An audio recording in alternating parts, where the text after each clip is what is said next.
Lie by Melvin Cohen of Milwaukee.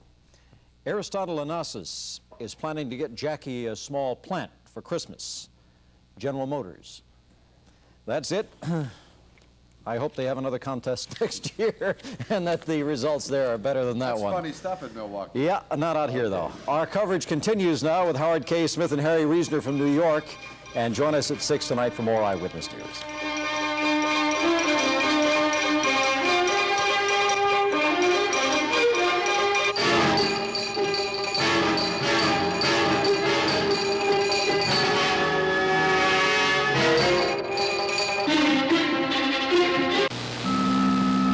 As you can see, one of these pain relievers is bigger than the other. But the important thing is, one of these pain relievers performed better than the other. This pain reliever, Excedrin, was significantly more effective in not one, but two medical research studies on pain other than headache. Significantly more effective than common aspirin for the relief of pain. When you're in pain, get Excedrin, the extra-strength pain reliever. Richard Chamberlain. Fitzgerald is my name. F. Scott Fitzgerald. Blythe Danner as Zelda. Their lives, his fiction, inseparably entwined. Seems like no matter who you start out writing about, it always turns out to be about us. David Huffman and Susan Sarandon as the characters he created to recapture a more innocent time. Lost youth, lost love, untarnished dreams. F. Scott Fitzgerald and The Last of the Bells. Monday at 9, 8 Central on ABC. The gasoline shortage produced one important benefit this New Year's holiday. The nation's highway death toll is running about 25% below earlier prediction and is substantially lower than last year when the New Year holiday was 3 rather than 4 days. A good number of gasoline stations were open in some states today, notably in North Carolina, in Maine, and in Texas, but many of those stations reported little business, with most Americans staying off the road. Despite the Arab oil embargo, some Arab oil has been getting to the United States. There have been reports that the Bahamas have been a transit point for those shipments. ABC's Bill Zimmerman went to the Bahamas to check those reports out. The Bahamas Oil Refining Company, Borco, a subsidiary of New England Petroleum and Standard of California, is growing all the time. Borco is building new storage tanks and new jetties and is steadily increasing production. A continuing stream of tankers flows through here, discharging oil to be refined and picking it up to provide heat and power to the east coast of the United States. And since the embargo, it has been reported that supposedly embargoed oil, specifically from Libya, still is passing through this operation. Refinery officials are reluctant to talk for competitive reasons, but say they are not receiving embargoed oil. But they refuse to produce their shipping records, and they are vague when asked how it is that they are increasing production during a time of shortage and embargo. They say that is proprietary information.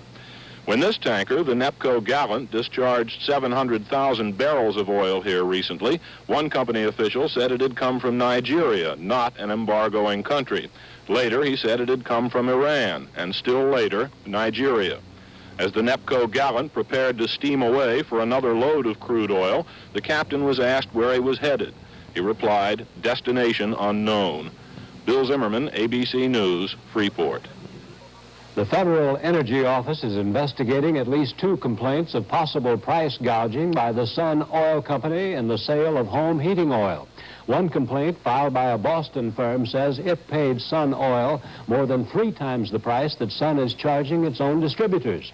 A Sun Oil spokesman said the higher prices are because it is providing its own distributors with domestic oil and is forced to buy expensive foreign oil to supply others.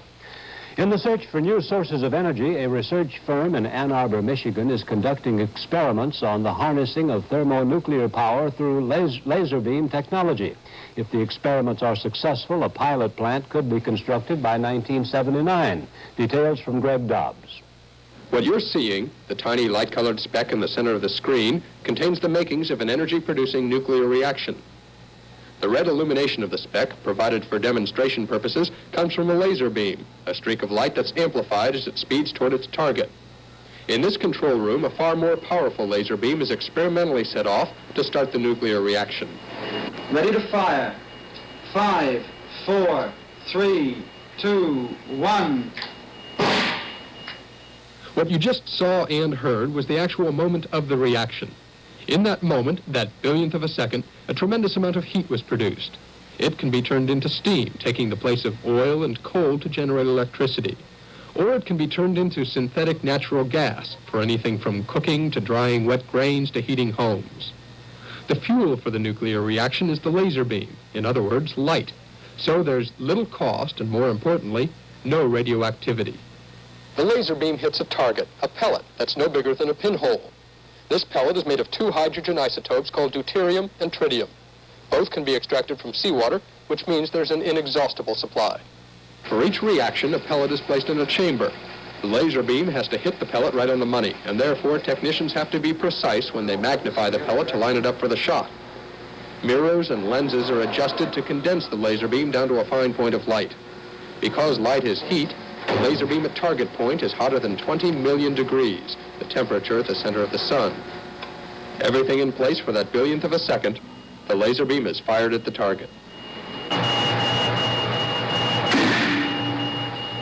Right now, the energy from the reaction is lost in 5 feet of concrete that surrounds the chamber.